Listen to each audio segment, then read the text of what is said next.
uno de los mejores tratamientos, os lo digo de entrada, es ignorar al perro. Ignorar al perro. Él va a intentar llamaros vuestra atención, demostraros como diciendo, madre mía, lo mal que me encuentro, por favor, hazme caso, guau, guau, guau, guau, guau. Ni caso. Ignorarlo. Os va a costar, se os romperá el corazón por dentro, pero creedme, le estáis haciendo un favor. Un error muy frecuente es que cuando el perro barrunta, huele que te vas a ir de casa, se pone súper nervioso, empieza a ladrar y demás. Salimos por la puerta, ladra más fuerte, damos la vuelta y volvemos, le decimos, ¿qué te pasa? Quédate tranquilo. Ni se os ocurra. Si os vais, os vais.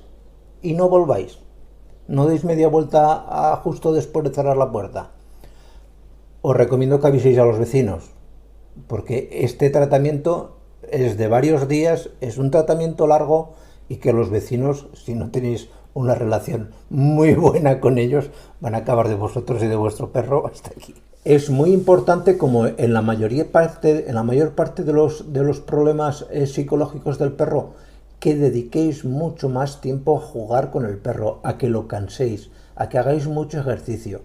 De verdad, hacerlo correr, saltar, brincar, tirarle la pelota, pero hasta que se agote, que esté cansadísimo, porque cuanto más cansado esté, cuanto más lo agotéis, menos grave va a ser la reacción de ansiedad que va a tener ese perro. De hecho, junto con esta práctica, recomiendo que practiquéis el iros.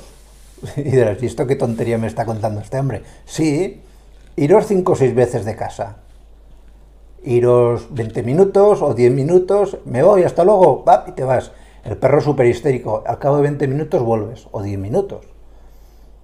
Si eres fumador, te sales a la calle, fumas un cigarro y luego vuelves.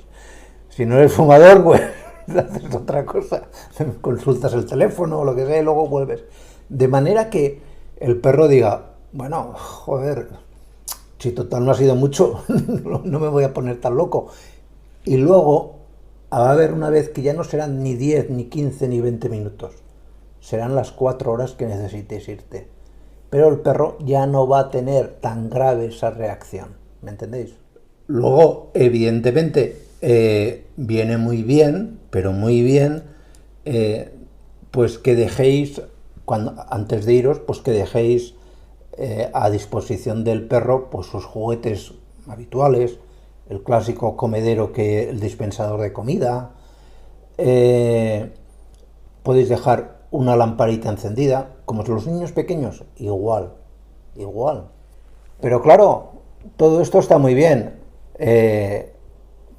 son mecanismos que funcionan, son terapias que cualquier etólogo especialista en comportamiento os va a recomendar, pero que, primero, requieren mucha insistencia por vuestra parte, y el problema es que en cuanto os lo saltáis, cuando estáis en esta fase de que estáis intentando que el perro pierda esta ansiedad por separación, os lo saltáis 2 o 3 días, ¿por qué? Porque os vais de casa, de vacaciones, os lo lleváis, etcétera, y todo lo ganado hasta ese momento se pierde.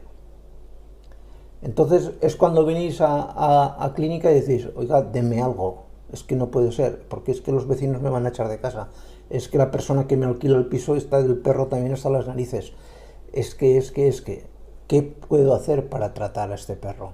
Pues uno de los mejores tratamientos, lo que pasa es que también os digo que es un buen tratamiento, funciona muy bien en muchos perros, pero también os tengo que decir que en algunos casos no hace absolutamente nada, pero yo lo recomiendo porque veo que es más del 50% de los casos que funciona, es utilizar feromonas.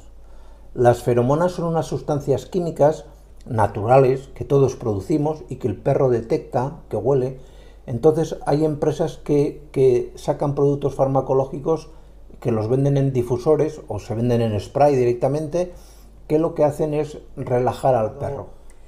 Y luego, quitado de este tema de las feromonas, hay el uso de las benzodiazepinas. Las benzodiazepinas, digamos que es para cuando la situación es insoportable. El perro se pone muy nervioso, el perro está sobreexcitado, el hiperapego es brutal. En esas situaciones, cuando el problema ya es grave, pues las benzodiazepinas se pueden utilizar.